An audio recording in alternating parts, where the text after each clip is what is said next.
Hello students. सो आज हम discuss करेंगे research problem, steps of research problem definition. So आइए स्टार्ट करते हैं। ये स्टेटमेंट आप देख सकते हैं, problem well defined is a problem half solved. So it is very important कि आप अपनी रिसर्च प्रॉब्लम को क्लियरली डिफाइन करें। जो डेफिनेशन होती है आपकी रिसर्च प्रॉब्लम की, जो एंटायर प्रोसेस है, how to identify your research problem, और वो जो स्टेप्स है, रिसर्च प्रॉब्लम आपको क्लियरली डिफाइन करनी है। Careful attention to problem definition allows the researcher to set the proper research objectives. जैसे हमने प्रीवियस वीडियोस में भी देखा कि रिसर्च ऑब्जेक्टिव्स आप डिफाइन करें, उससे पहले जो एक स्टेप होता है, बहुत ही इंपॉर्टेंट स्टेप, वो है रिसर्च प्रॉब्लम को आइडेंटिफाई करना, क्लियरली डिफाइन करना अपनी रिसर्च प्रॉब्लम को। So all the efforts, time and money spent will be wasted if the problem is misunderstood or and ill defined.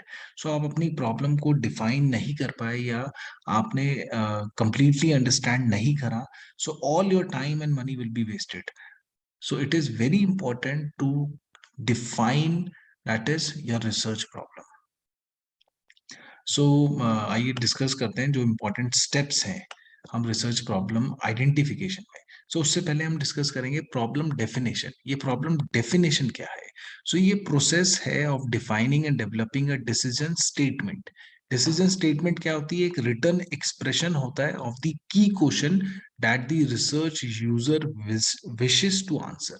जो भी की क्वेश्चन है जिसका रिसर्चर आंसर करना चाहता है, वो स्टेटमेंट जो होता है, उस स्टेटमेंट को हम कहते हैं डिसीजन स्टेटमेंट। तो प्रॉब्लम डेफिनेशन एक प्रोसेस है जिसमें आप अपनी डिसीजन स्टेटमेंट को डिफाइन करते हैं, डेवलप करते हैं, and the steps involve in translating it into more precise research terminology including a set of research objectives. पहले आप अपने जो रिसर्च क्वेश्चंस हैं, की क्वेश्चंस हैं, जिनको हम कहते हैं डिसीजन स्टेटमेंट, वो क्वेश्चन जिनको रिसर्चर आंसर करना चाहता है उसको हम कहते हैं decision statement.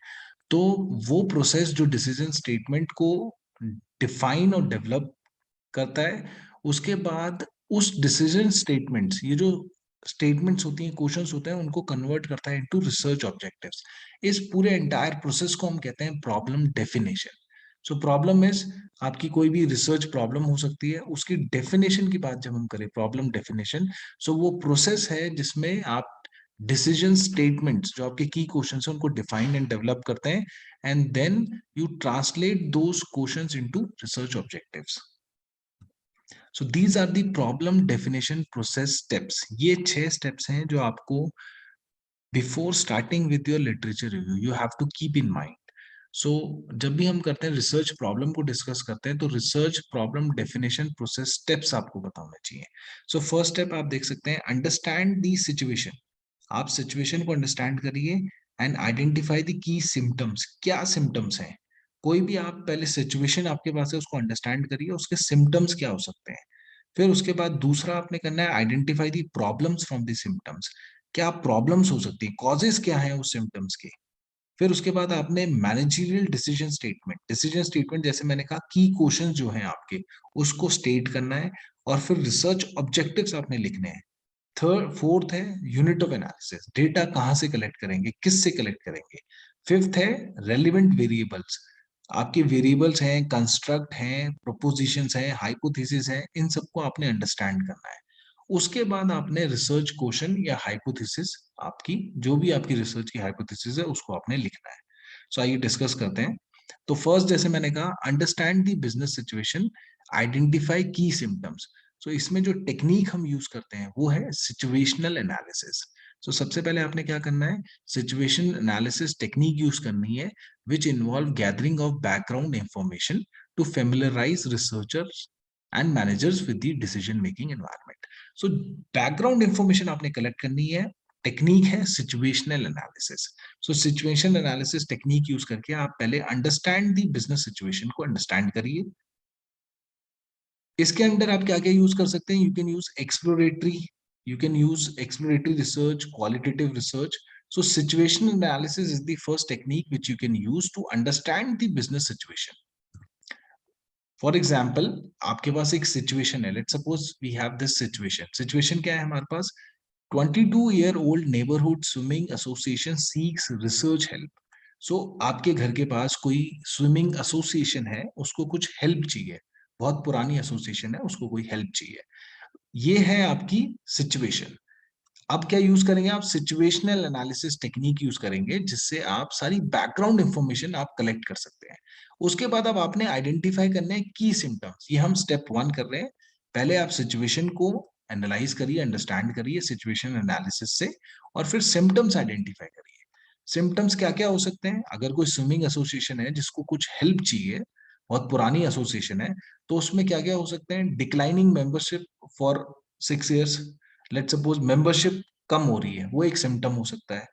Increase attendance at new water park, कोई उसके बगल में कोई न्यू वाटर पार्क बना है, उसमें ज्यादा अटेंडेंस होनी है, उसमें ज्यादा लोग जा रहे हैं। Less frequent uses among members, जो उसके मेंबर्स हैं एग्जिस्टिंग, वो कम यूज कर रहे हैं। सो ये कुछ सिम्टम्स हो सकते हैं जो आप with the help of situational analysis आप आइडेंटिफाई करेंगे। तो पहले तो आपने बिजनेस सिचुएशन देखी, उसको सिचुएशनल एनालिसिस की हेल्प से उसके सिम्टम्स आपने आइडेंटिफाई करे। उसके बाद सिचुएशनल एनालिसिस के अंदर आप क्या क्या यूज कर सकते हैं? आप इंटरव्यूज टेक्निक यूज कर सकते हैं। इंटरव्यूज में इंटरव्यू प्रोसेस क्या है? The researcher must enter a dialogue with the key decision maker. So जो भी डिसीजन मेकर हैं, की लोग हैं, की जो पीपल हैं, उनसे आप उनके साथ इंटरव्यू कंडक्ट कर सकते हैं। उसके थ्रू आपको पता चलेगा कि सिम्टम्स क्या क्या है हमारे। उसके बाद आप इंटरोगेटिव टेक्निक्स भी यूज कर सकते हैं। इंटरोगेटिव टेक्निक्स क्या होती हैं? ये they are used in interview process. So simply involve asking multiple question, what, where, who, when, why, how questions. तो जब आप इस तरह के क्वेश्चंस पूछते हैं, वो है इंटरोगेटिव टेक्निक। ये जनरली इंटरव्यू में यूज होती है। सो फर्स्ट जो हमारा हमने देखा, understand the situation and identify की सिम्टम्स। तो पहले बिजनेस सिचुएशन, जो भी सिचुएशन है, उसको अंडरस्टैंड करिए एंड की सिम्टम्स को आइडेंटिफाई करिए। ये किस किस टेक्निक के थ्रू आप कर सकते हैं? You can use situational analysis, और सिचुएशनल एनालिसिस में you can use interviews. Interview process आप यूज कर सकते हैं, and with in interview you can use interrogative techniques. Interrogative techniques में आप मल्टीपल क्वेश्चंस पूछते हैं जो रिलेटेड होते हैं what, where, who, when, why. उसके बाद सेकंड स्टेप आता है आइडेंटिफाई द कॉजेस। प्रॉब्लम्स क्या है फ्रॉम द सिम्टम्स। अब जैसे सेम एग्जांपल्स में आप कौन सी टेक्निक यूज कर सकते हैं? आप प्रोबिंग टेक्निक यूज कर सकते हैं। प्रोबिंग क्या है? Is an interview technique that tries to draw deeper and more elaborative explanation. तो आप प्रोबिंग टेक्निक यूज करके जो इंटरव्यू आप ले रहे हैं, उसमें और deeper and more elaborate explanation आप इंटरव्यू प्रोसेस में आप ले सकते हैं with the help of probing. तो मोर प्रोब, आप जितना ज्यादा प्रोब करेंगे, उतना ज्यादा आपको प्रॉब्लम्स के बारे में पता चलेगा।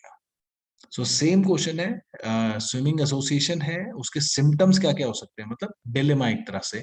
क्या सिम्टम्स हो सकते हैं? अब सिम्टम्स के कॉजेस क्या है, प्रॉब्लम क्या है? तो हमने जैसे कहा सिम्टम्स, डिक्लाइनिंग मेंबरशिप हो सकती है, दूसरे वाटर पार्क में ज्यादा अटेंडेंस हो रही है, जो मेंबर्स हैं वो कम यूज कर रहे हैं उसको। और उसके बाद प्रॉब्लम क्या क्या हो सकती है? Swimming facilities outdated. जो स्विमिंग फैसिलिटी है अभी स्विमिंग एसोसिएशन में, वो आउटडेटेड है। Does not appeal to younger families. जो यंगर फैमिलीज है उनको अपील नहीं करती है। यंगर फैमिलीज और children have a negative image of pool. जो पूल है उसका, उसकी नेगेटिव इमेज है। And their old market is aging. So जो जो मार्केट है उस वो that is not considered good bye younger families, और उसकी नेगेटिव इमेज है। तो ये कुछ प्रॉब्लम्स हो सकती हैं। तो ये आपने किसकी हेल्प से आप कर सकते हैं? प्रोबिंग टेक्निक की हेल्प से। सो सिम्टम्स आप आइडेंटिफाई कर सकते थे सिचुएशनल एनालिसिस, उसमें भी इंटरव्यूज, और प्रोबिंग टेक्निक की हेल्प से you can identify the problem. So ये एक एग्जाम्पल है जिसमें आप सिचुएशंस भी है आपके पास, उसके बाद सिम्टम्स क्या हो सकते हैं उस सिचुएशन के, और प्रॉब्लम्स क्या हो सकती है।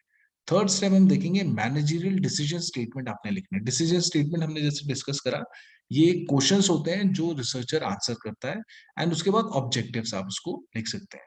तो डिसीजन स्टेटमेंट जैसे हमने डिस्कस करा, it is a written expression of the key question that a research user wishes to answer. So decision statement must be translated into research objectives. तो ये decision statement and research objectives आपने third step में लिखने हैं। So same question के लिए, same example के लिए आप यू कैन सी प्रॉब्लम्स हमने आइडेंटिफाई करी थी, उसके बाद डिसीजन स्टेटमेंट क्या हो सकता है. So what things can be done to energize new market and create a more favorable attitude towards the association? So this is the statement. ये क्वेश्चन है की क्वेश्चन जो एक रिसर्च यूजर आंसर करेगा कि क्या हम एक्स्ट्रा कर सकते हैं जिससे नया मार्केट बने एंड मोर फेवरेबल एटीट्यूड हो जाए लोगों का towards the association, swimming association. उसका ऑब्जेक्टिव कैसे हम फ्रेम कर सकते हैं? Determine reasons why families may choose to join और not join a swim club. So this could be the research objectives. Objectives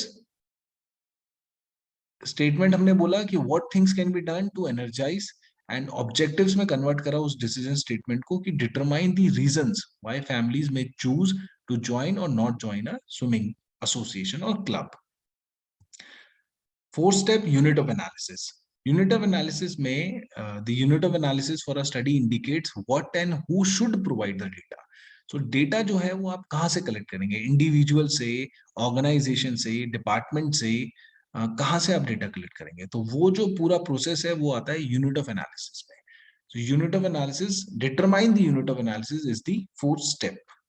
Fifth है determine the relevant concept, construct, variables, propositions, hypothesis, definition. So आपने identify करनी है. This is a very important step. और जब भी आप review of literature करते हैं, ये चीजें, ये कुछ key terms हैं जो आपने याद रखने हैं और अपने रिसर्च पेपर में, जो भी आप रिसर्च पेपर पढ़ेंगे उसमें you have to see these terms. So जैसे कॉन्सेप्ट है, कंस्ट्रक्ट है, ये हम डिटेल एक इसका डिटेल डिस्क्रिप्शन करेंगे नेक्स्ट वीडियो में. सो वेरिएबल जनरली हम यूज करते हैं रिसर्च पेपर में. तो variable is anything that varies और changes from one instance to another. अब वेरिएबल भी दो तरह के होते हैं. कंटिन्यूस वेरिएबल होता है जैसे सेल्स, प्रॉफिट्स, मार्जिन, जिसमें कंटिन्यूस वैल्यूज, पॉइंट्स में भी आप वैल्यूज ले सकते हैं. और दूसरा होता है डिस्क्रीट. डिस्क्रीट वेरिएबल में आप जो पॉइंट्स होते हैं, जैसे लेट सपोज 2.3, 5.4, ये वैल्यूज आप नहीं ले सकते हैं. कैटेगोरिकल वेरिएबल होता है जिसमें आप कैटेगरीज में डिवाइड करते हैं अपना data. Let suppose male, female, then profession के हिसाब से टीचर, डॉक्टर, इंजीनियर. सो इस तरह का जो वेरिएबल, जो डेटा होता है या जो आपका वेरिएबल होता है, that is called categorical variable. ये कुछ एग्जांपल है कैटेगोरिकल वेरिएबल के. जैसे हमने कहा type of employ, retail form, classifies respondent based on whether they shopped in the store or where the web delivery. So ये आपके पास कुछ डिसीजन है, उसमें आप रिसर्च क्वेश्चन फ्रेम कर सकते हैं. Then you can frame your objectives and then what would be your variable. तो ये कुछ एक एग्जांपल के साथ है. उस you can read this example जिसमें आपको क्लियर मिल जाएगा अगर कोई डिसीजन आपको लेना है. जैसे retail grocers consider web based delivery service. So ये कुछ वेब बेस्ड डिलीवरी सर्विस को कंसिडर करना चाहते हैं. उसमें रिसर्च क्वेश्चन क्या बन सकते हैं, रिसर्च हाइपोथेसिस एंड वेरिएबल्स आपको आइडेंटिफाई करने होते हैं. कैटेगोरिकल कौन सा हो सकता है एंड कंटिन्यूस कौन सा. जो लास्ट स्टेप है वो है आपको रिसर्च हाइपोथेसिस लिखनी है, रिसर्च क्वेश्चंस या रिसर्च हाइपोथेसिस. तो रिसर्च क्वेश्चंस क्या होते हैं? जो एक्सप्रेस करते हैं रिसर्च ऑब्जेक्टिव्स को in terms of questions that can be addressed by the research. Research question या hypothesis that best states the objective of the research. So you have to write the hypothesis. So these are the 6 steps which you can use when you know define your research problem. So first was understand the business situation. Second is identify the problems from the symptoms. तो पहले business situation देखिए कि symptoms क्या क्या है. Then you can identify the problems. Then आप अपने objectives या डिसीजन स्टेटमेंट को लिखिए, फिर यूनिट ऑफ एनालिसिस आइडेंटिफाई करिए. And the fifth step very important, आपने वेरिएबल्स कौन कौन से हैं, कॉन्सेप्ट, कंस्ट्रक्ट, प्रोपोजिशंस, ये सारी चीजें देखनी है. And then you can write your hypothesis और research questions. So that is all for today. Thank you so much.